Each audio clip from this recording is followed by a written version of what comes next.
So you thought that you might like to go to the show. Bum, bum, bum, bum, bum. To sit and hear about creatures with eyes that can glow. Bum, bum, bum, bum, bum. Come on, Sparky, get your ticket online. Hear the first speaker, don't fall behind. It's a thrill and a joy that can't be defined when Meldrum and Gimlin share a piece of their mind. My apologies to Pink Floyd and everybody who was born with a set of ears on their head.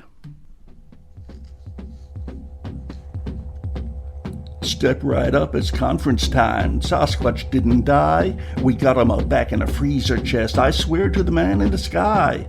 Come pay to hear Mr. Gimlin talk in his soft cowboy refrain. And if you need an indigenous slant, we also have Kathy Strain.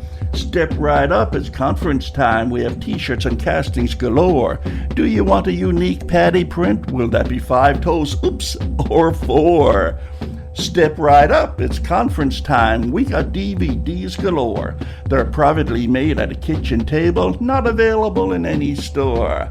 Step right up, it's conference time. There's John Green cards by the deck. We have St. Dehinden shower curtains, and yes, ma'am, we take credit cards or check. Step right up, it's conference time. Come meet friends new and old. We do offer discounts for seniors, and we will not be undersold. Step right up, it's conference time. Bigfoot answers our need. You want a piece of the legend? Me? I got mouths to feed. Step right up, it's conference time. Step right up, it's conference time. Come inside, come inside. Hey you, come inside.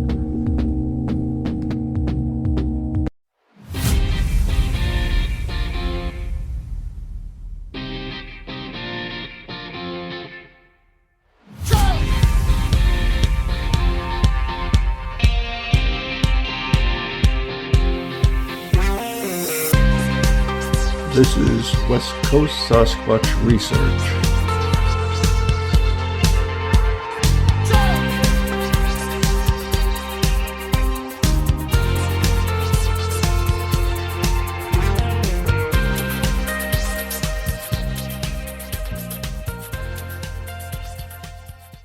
I mean, and I'll be frank with you, Gerry. There's myself and another guy that I don't know if you've met. Yeah, I think you've met JC, but we've been after Thomas for at least a decade to try to take his research and make some money on it. And it's simply for, Thomas has spent tens of thousands of dollars of his own money researching, and all the hours he spent. And Thomas is unique in the fact that and I think there's a few others out there, but he freely disseminates his knowledge to anybody willing to listen. And we've said and we have a joke with Thomas that we're going to make the Thomas Steenburg Memorial Museum when he's gone, because he's got so much information and so much stuff that we think is valuable. And he's chosen, and I'm not going to knock him for it. He's chosen to basically be a not-for-profit person and disseminate his knowledge freely. And I respect that, but I also can see where somebody that says, I've spent tens of thousands of dollars over the years researching, I want to make some money back off of it. Well, Thomas has been very giving to everybody who comes across his path. He's very much like John Green when it comes to that. I think for the decades that let's talk about him like he's not here. In the decades that he's been doing this kind of stuff, it's all giving, very little taken. Even when we all know whenever he has a speaking gig or whatever, it usually comes out of his own pocket for accommodations and for gas and everything else. And of course, he has to think up an excuse to tell his bosses why he wants these days off to go here and there or whatever. And I don't have any problem with that whatsoever, to find a way of making it come back, making it come back to him. And I think, if somebody chooses to take their honest hard work and make a profit from it, I mean, everyone says, oh, he's written books. Well, he's not making Harlequin romances. He's not making money on the sale of the books. I mean, he may get, a small percentage for what each book sells for, but he's certainly not being reimbursed for the time and effort that he puts into the editing, let alone the research portion. And yep. And I think that's what some people forget is that, or maybe they never knew it. There are some researchers that are credible researchers that have never made any money off. They're in the hole. And there are some researchers that are credible that have made a profit on it. I think, generally speaking, the quality researchers have maintained their integrity. I think sometimes some of them have got duped because of their fame, but I've seen some that I also think have, maybe have got to the point where a little too profit driven, and that I think it's affected their judgment. But again, that's on them, and we can just look at what they're putting out. But on a separate note, just before we had the little break, we were talking about the conferences again. One conference that I would love to see is if you had a conference that was a debate style that was done like a true debate, a real debate, not a political one or what we've had, where you'd get a subject, let's just say the PGF, and you get, say, Bill Munns on one side, does his presentation on why he thinks it's real. Then you get somebody on the other side that has, similar qualifications or that can say why they believe it's not a real creature.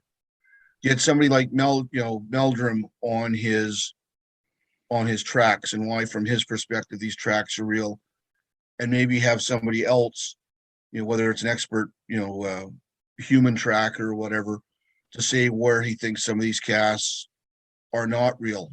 And I think that's what we're missing in these conferences, is a venue where people can go to listen to arguments for and against some of the evidence that's done in a scientific way, that people can then walk away from it and say, you know what, that makes sense, or that doesn't make sense.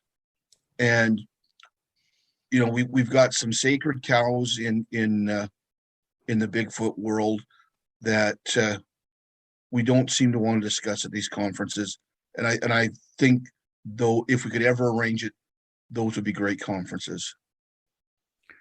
I hear what you're saying. Get rid of all the hoopla surrounding the subject and just get down to brass tacks and talk about, things that might be expedient in solving this mystery, and get away from the glamorization of it all. But that's pretty hard to do when you got a bunch like the Woo and everybody else, running around banging their drums. But even without the Woo, you just take some of our core group. There are certain people that are almost like sacred cows, and when they go to a conference, you're going to get the same questions all the time. And I would love to hear a Jeff Meldrum discuss from a scientific point why he thinks the tracks that he has were real. And I would like to see, and I've seen other experts that have come out and why they think the tracks aren't real, but they don't seem, nobody wants to do that. It's all about promoting what they already have. And like Todd Disotell, I mean, he's done some really good work with DNA. I'd love for it to get, say, a proponent of Ketchum's study with having a debate with somebody that is a geneticist that says it's hokum. Now, it would be hard for them to maybe break it down into a level of understanding that the layman could understand, but it would be fantastic to see. But we don't get that. All we get is, normally at the woo crowd, you'll have everybody and their supporters. You go to a non-woo event and it's the same people. Like when Bill Munns did his presentation in Yakima on when Roger met Patty, there wasn't a single person in that room that asked a question that would, or made a statement of fact that would contradict anything that Bill said. So was that really a proper learning? Yeah. You know, we got one side of the debate. Yeah. Yeah. No, I get what you're saying. I get what you're saying. And yeah, but it's not likely it's ever going to turn that way either. When's the last time anything ever happened beyond the Bellingham conference that even came close to such a thing? Even John Green's summit never came anywhere to that degree. It was just they were the same faces saying the same stuff that they were saying 5 years before that. You know, now they're all a bit older, but still saying the same stuff. You know, that's the trick they have. And some are just kind of one-trick ponies. That's the trick they have, and that's going to be regurgitated every time at every conference. And then that's where I have hope that the generations after us go forward. I mean, you know, we're sort of like the John Greens and that, they were sort of the first generation and sort of the modern Sasquatch research. You know, Thomas, you know, was sort of the, you know, version 1.5 or maybe version 2.0. And I think, you know, Sasquatch research as it is with our generation is, for want of a better term, is at a dead end. We're really, as a group, we're not advancing anything. And there's some individuals in that group that are moving forward, but as a general statement, we're not advancing anything. We're no spinning tires, just spinning tires. We're doing the same over. And this is where I'm hoping that maybe the people in there that have been inspired by, whether you like finding Bigfoot or Expedition Bigfoot, whether you think those programs are good or not, excuse me, they are inspiring and have inspired a younger generation. Maybe there is, you know, some kids in the scientific community that are just starting out that are going to take it to the next step. I don't know if that'll happen or not, but I would love to see that. You know, we're doing Groundhog Day. We're doing the same thing now that we did 50 years ago, 30 years ago. And I would love to see group of people break out of that pattern and advance us. And that'll be kids that are, you know, maybe there's a statisticians out there that, you know, John Green started with his database way back in the day. The BFRO has a database, again, of limited value because of how they proof the data. But maybe there's going to be sometime a statistician that's going to take an interest in it and have some good criteria for developing a database. You know, things that we've never done or have never successfully done. You know, a lot of that is only if those kids looking at those shows that you mentioned take just the possibility that such a creature exists and leave the rest of the so-called evidence aside and just go on the premise of, yes, I think that such a creature should exist, and make their own evidence in whatever way they can. Because you know, I mean, that was what you know, when you look at the they're being sold a bill of goods. Yeah. Like when you look at Brian Sykes' study, he was a, you know, world-class geneticist, and he did that study basically for scientific curiosity. he didn't have a dog in the fight. Mm-hmm. And he, as a geneticist, he thought this is something that for a pure scientific reason, I want to investigate. And I think he did a great job. I mean, we can laugh about him thinking of the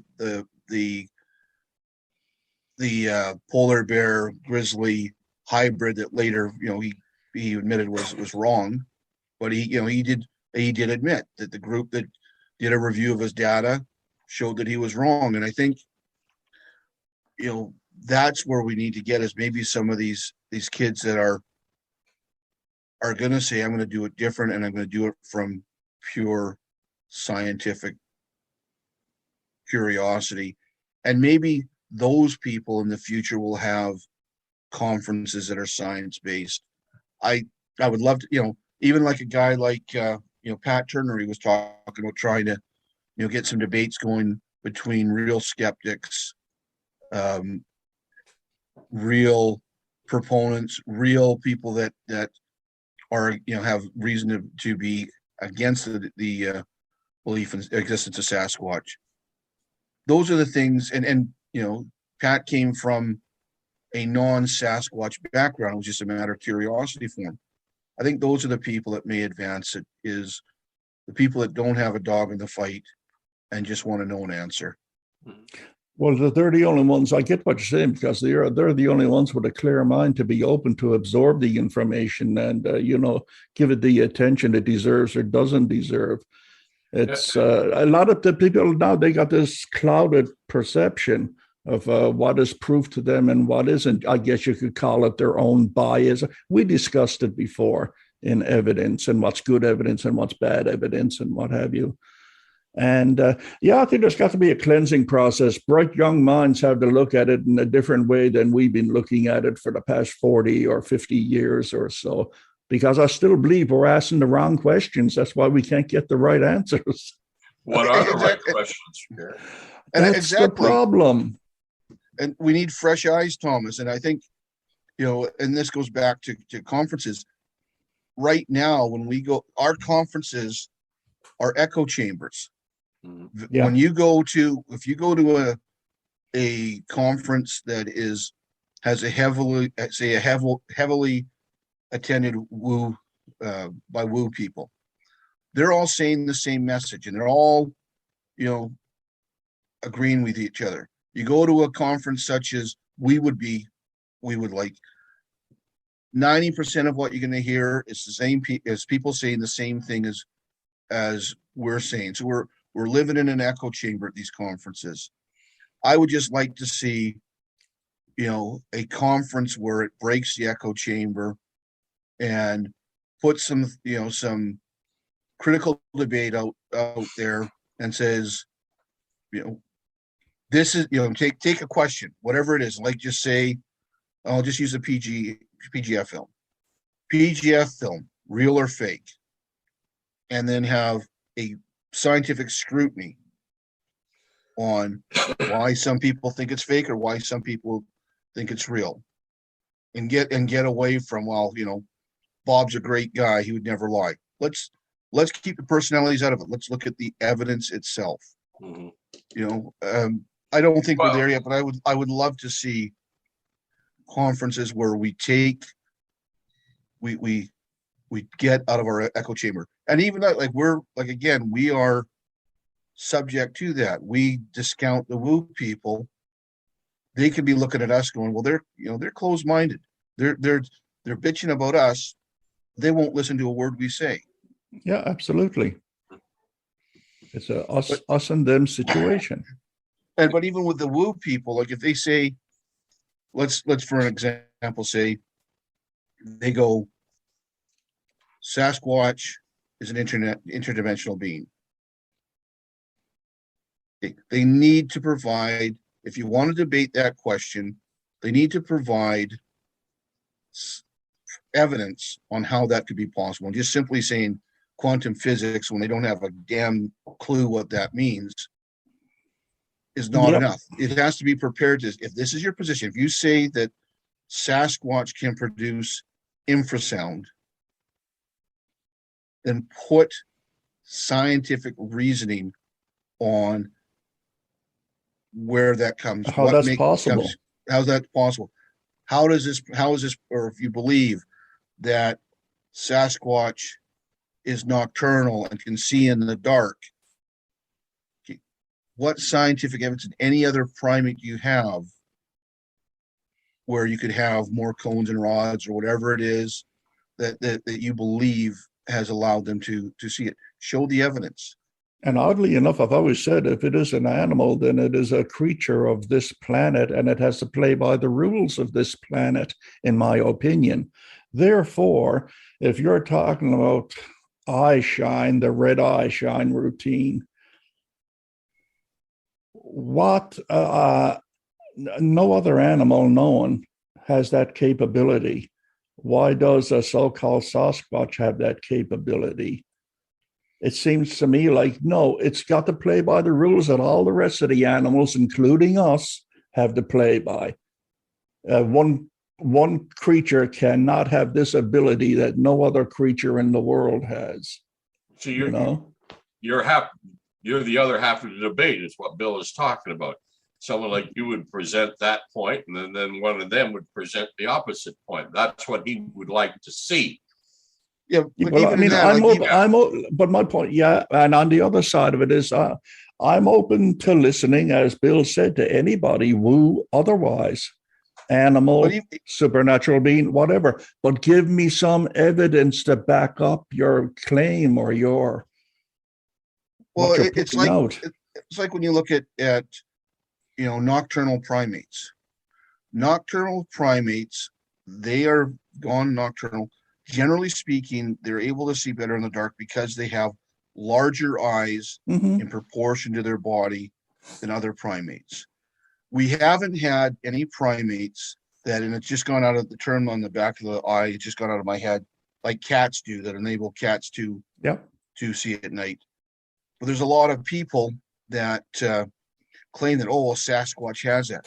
Well, explain how you can make that leap of faith when no primate that we're aware of has that feature. What would make Sasquatch have that? And if you don't believe Sasquatch is a primate, if you think he's, let's just say a giant ground sloth that's evolved, what makes you think that? Where is the evidence? And I would love to see those I would love to see those type of conferences where we could discuss those issues. And there's in the critical in the Sasquatch or the Bigfoot critical thinking group on Facebook, there's a gentleman, he's PhD in zoology, Ron Prine, and they've talked about eye shine in that group, and I'd love to see a zoologist like him in a debate with somebody that says, Sasquatch can see in the dark, because then you have somebody that has that level of knowledge that can say, well, yeah, this is what you're saying, but where's your evidence? We don't have any examples of that in nature. So it doesn't even have to be where you're going out and saying, it's doing something that's beyond the animal kingdom in the world. Just go out of the family or genus and say, where are other examples in this family or in this genus where you're getting what you claim to have?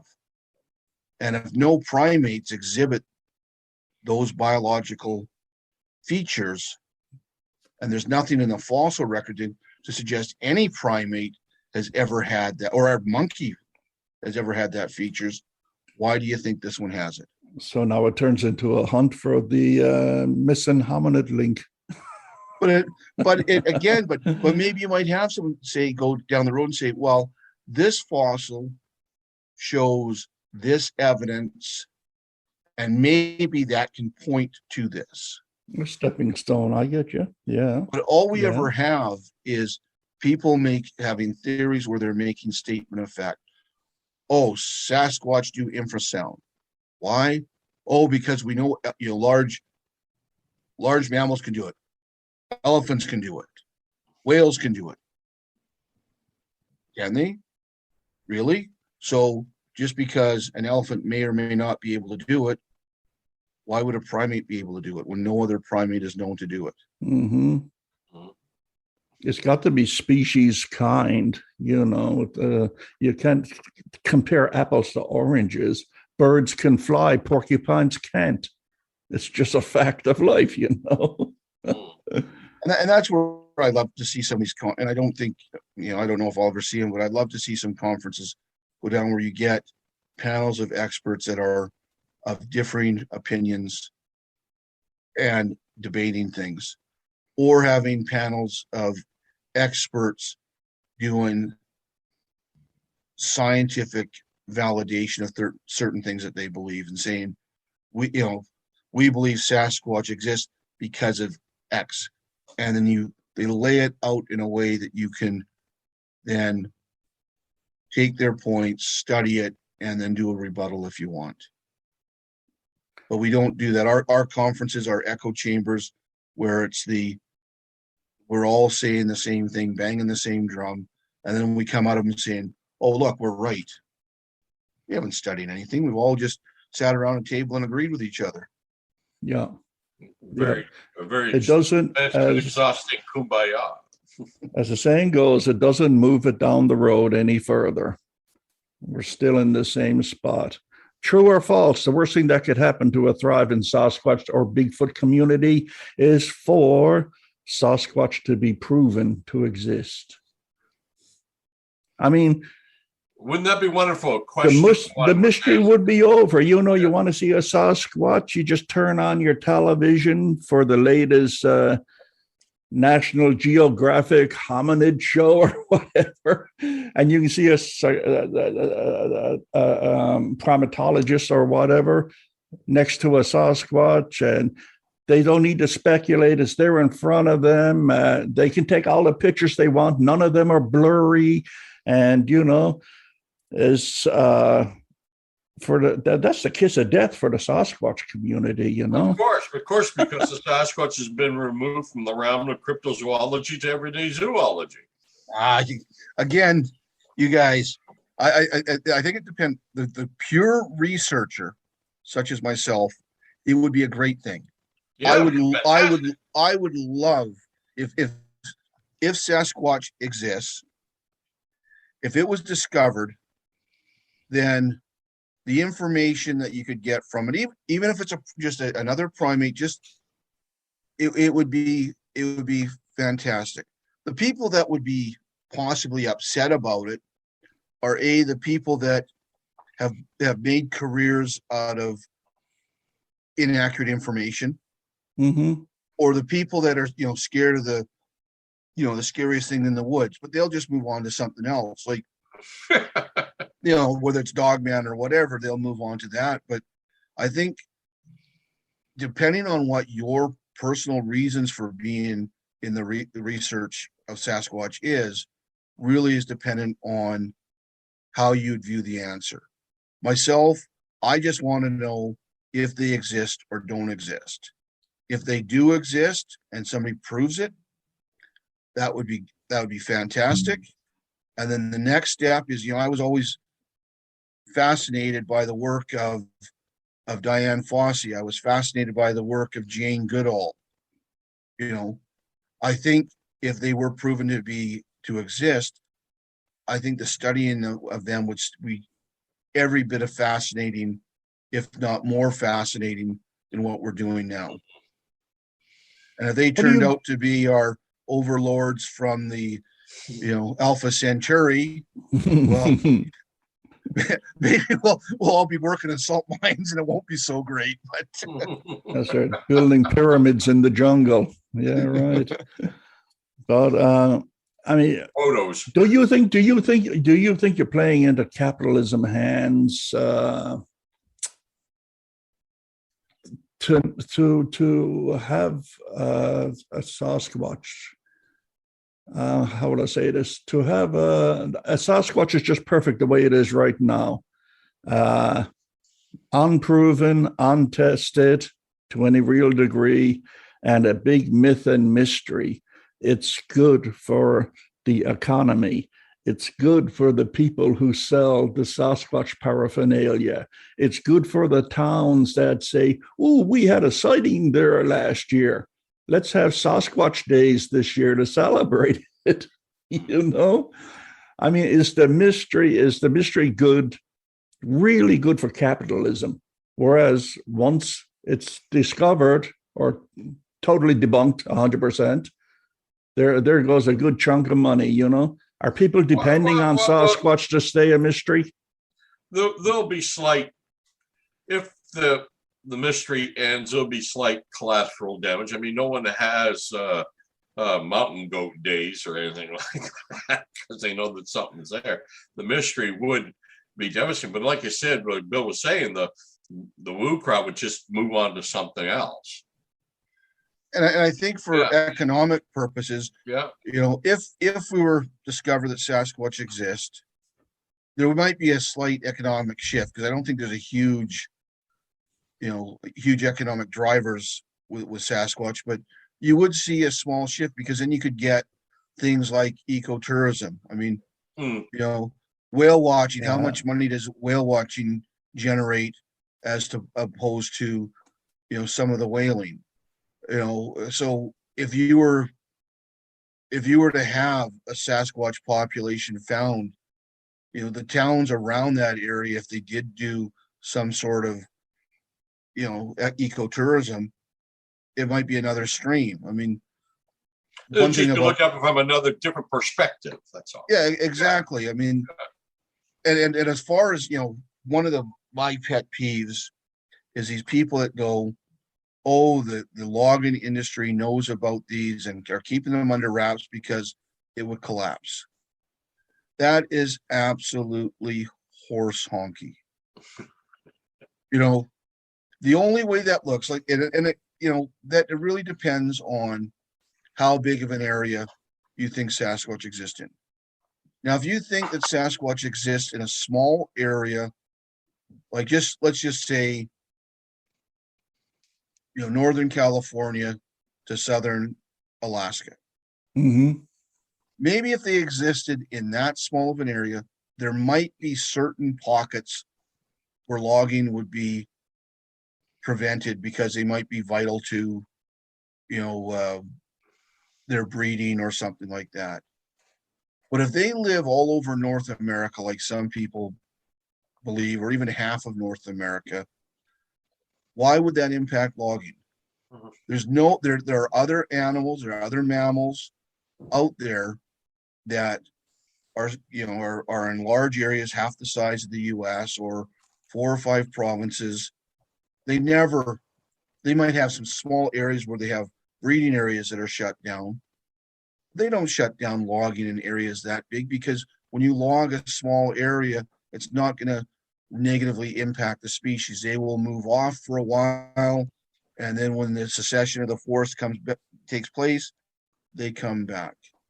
There's just there's no way that they would shut down logging in, you know, 20 states and 4 provinces because that's the Sasquatch range. That's like saying they would shut it down because, you know, white-tailed deer are found in that range or moose. It's too large of a range to say that would negatively impact the survival of the species.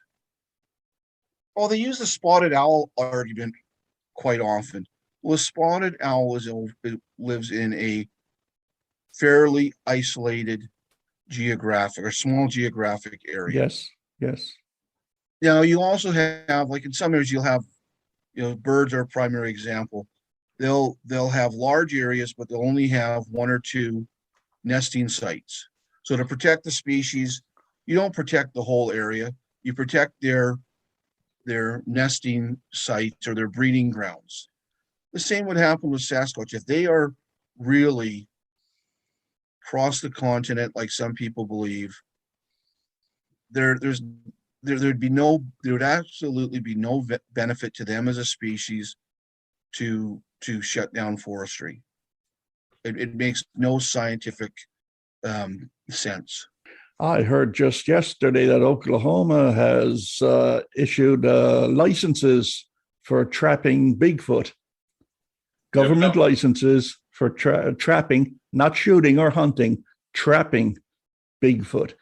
But if you go and look up their bylaws, it's very, very vague about what kind of trap you're using. And they allow leg hole traps in Oklahoma. It's money grab time, money grab. You know, you have to pay for those licenses. You're only allowed to use them in certain areas and blah, blah, blah. That whole Oklahoma thing is a publicity stunt and, like you said, money grab. Well, I think, but I think it's a money grab that it's good natured because the people that are putting the money out, and you know, and I don't know the full story of the Oklahoma, like they might be using it to take the fees and put it into habitat conservation or that sort of thing. I honestly don't know, but I know here in British Columbia, back when Bill Vander Zalm was the premier of the province, the MLA at the time for Harrison Hot Springs wanted to bring a law in to make Sasquatch hunting illegal in BC.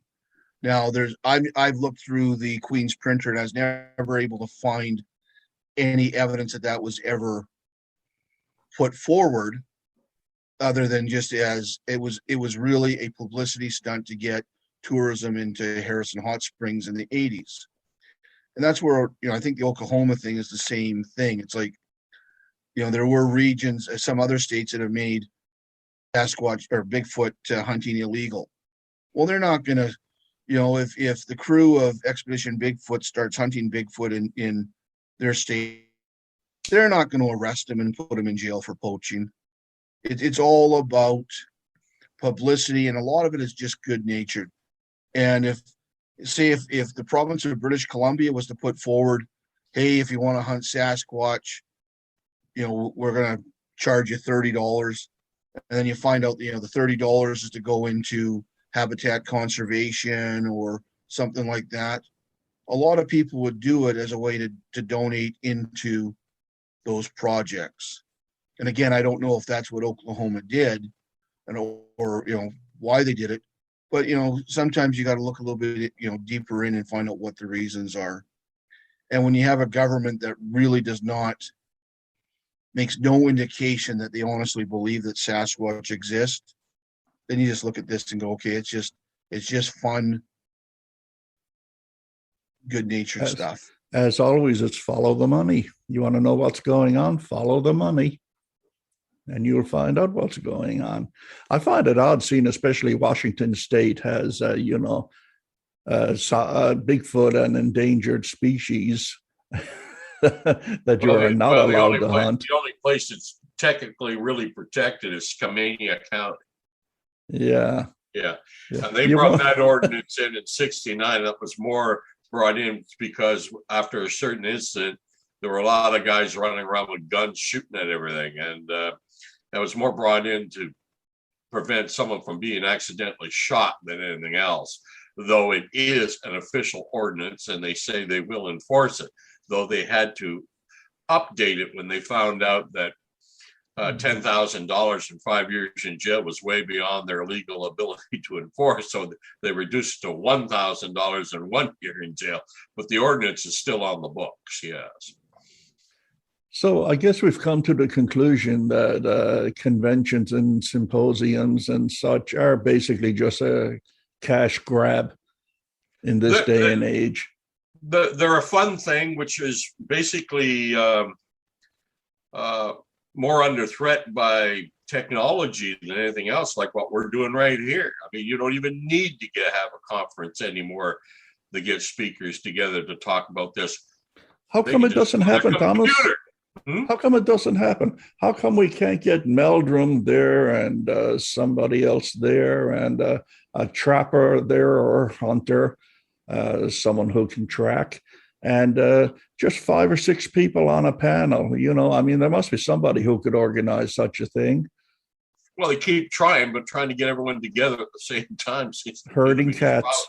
Yeah, herding cats. Yeah, and I think when it comes to conferences, there's 2 different driving forces. Yeah. One is the monetary. There are certain people that are doing the conferences strictly for as a profit center. There are certain speakers that are doing it for a profit center because they make good money at it. But again, you look at absolutely anything out there. It doesn't matter what it is. If they're doing, if the International Ice Hockey Federation is putting on, the World Juniors, well, part of it is for profit. Part of it is for people that are there that are for the love of the game. Same thing as Sasquatch conferences. You'll have some of it's for profit. Some of it are some people are there for the love of the question and the love of the research. And you just pick and choose. And I mean, as long as people are being honest about it, who cares? And I do know that I've seen conferences advertised. When you look at it and what they're charging, it's profit driven. And then you see others where you see it's more of a for want of a better word, a community driven, where it's looking at getting a bunch of like-minded people together to have a weekend of fun. So basically, it's buyer beware. Yeah, exactly. Know what you're getting into. Exactly. Mm-hmm. I mean, Tom, like I said, Thomas and I got a bid a couple of years ago where, there was an event that was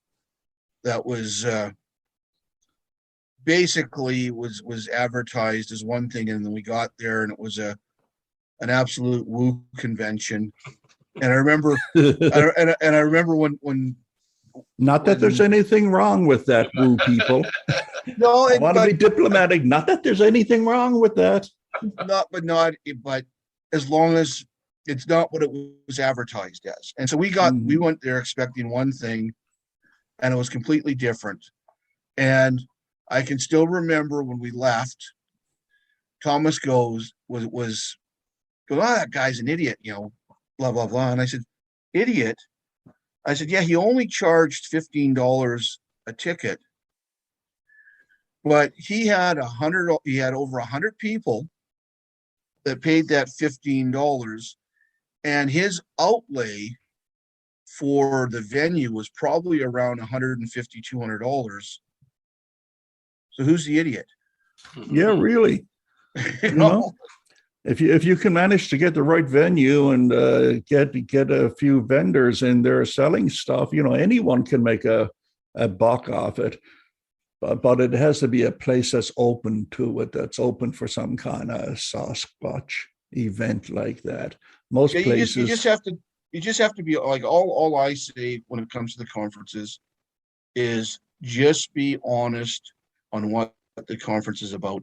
If you believe that Sasquatch is an internet being or spiritual, and those are the presenters that you have, you just be honest in your advertising. If you're somebody that having a conference that you think they're a flesh and blood primate, a lot of woo people have no interest in that type of conference. Advertise it for what it is, and then people make the choice. Mm-hmm. I want to just briefly, it's only a paragraph long, read something. And that it states, I got this from a book. I'll tell you what book when I'm finished. The carnival atmosphere that surrounded Bigfootery in the days of yesteryear has been replaced in the modern sense by a primetime glorification of the weekend warrior, whose presence amidst the serious scientific study of anomalous biological specimens is about as useful as air to a dead man. I thought that was a pretty neat summing it up the way convention or evidence is handled in this day and age. And you want to know when that was written? That was written back in the 70s. Back in the 70s. John Napier wrote that. Napier died back in the mid-'80s. And I thought, man, he pegged it. Here we are 50 years later, and he's got it right down to a T. Well, again, it's, again, when you come to the Sasquatch research, when he calls weekend warriors, well, who who has the ability to devote more than their weekends or vacation time to research? None of us, at least none of the people in my circle of friends are independently wealthy. I think that was probably a jab at the scientific community. I realize that, but at the end of the day, we have to realize that this is part of where it's all the same. Since the PGF came out, I mean, there's been a handful of real scientific expeditions out there that have been over multiple weeks, but really it is and always has been the amateur researcher devoting their spare time to it. And maybe that's a limiting factor, or maybe that's why it's lasted this long, but it's never changed. And I don't think Sasquatch research will change in our lifetime. Someone asked me last week, I was on another channel, and they said, do you think that we'll discover Sasquatch in the next 5 years? I said, nope, not a chance. We haven't discovered it in 50 years. We're not going to discover it in the next 5 years. That's how I look at it, for sure. I mean, I'm still waiting 20 years for the critter to come out of the woods, and the critter hasn't come out. So I'm pretty jaded at this point. I'm sorry, Sasquatch, but I'm really, really disappointed in you. Yeah. That's all I can say about that. Well, I think we beat this subject to death, gents, and I just wanted to confer with your, as they say, better minds than mine on the subject.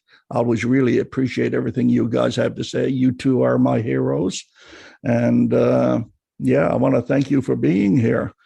Fun fact before you go, so you can't say it's been a total bloody waste of time, is that I was looking through a Lorne Coleman book the other day.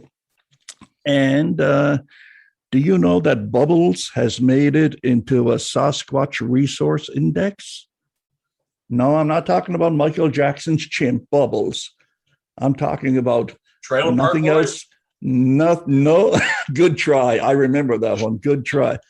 John Green's sailing boat named Bubbles. Bubbles. And here's the kicker. It was the first fiberglass hull sailboat in Western Canada. Yeah, when he had it shipped himself. Yeah. The first fiberglass hull sailboat in Western Canada. Now there's something you can put in your pipe and smoke. Yeah. Well, just one last thing with John Green. I got what I thought was an excellent piece of advice from John. The first time I met him, we were having lunch that was arranged by Thomas, and we asked him, how did you prevent Sasquatch from overtaking your life like it did Rennie DeHinden? And John said, it's all about priorities and perspective. He said at some points in his career, Sasquatch was the number one thing in his life, and he was looking after Sasquatch. At other times, his family was the most important thing in his life, and he put the Sasquatch aside, or his business was the most important. And he said, yet sometimes, he'd be a couple of years really not into the Sasquatch world at all because there was other priorities. And he said, that's what the researcher has to do. Keep their priorities and keep the focus in what's important. And if you're at a point in your life where family takes up all your time, don't feel bad about leaving Sasquatch. If your business needs the attention, put it where you need to put it. And I think for anybody that's in Sasquatch research, those are words to live by. Most definitely. Most definitely. Yeah. Any final words, Thomas, before I pronounce sentence on this podcast? The only thing I'd have to add close up with this, if you want to go to these conferences and just enjoy yourself and listen to a lot of interesting and way out there opinions, go ahead, go for it. But don't make sure you know what you're getting into before you go. And I think also that one thing John Green said that I've always stuck close and dear to my heart is that never let your presumptions turn into assumptions. I think he was talking about evidence there, you know. Well, stick to the facts and never deviate from the facts. All right. That's a different way of saying the same thing. Hey, guys, thank you very much. Like I said, you're my heroes. Thank you for dropping by. And it's been nice talk. We'll do it again real soon. Have a good one, guys. Have a good one. Take care, fellas. Yeah. Okay, dear listener, that about wraps it up for now. My name is Gerry Matthews. You can reach me at yellowcoyote@talus.net. Thank you for your interest, and until the next time, keep searching.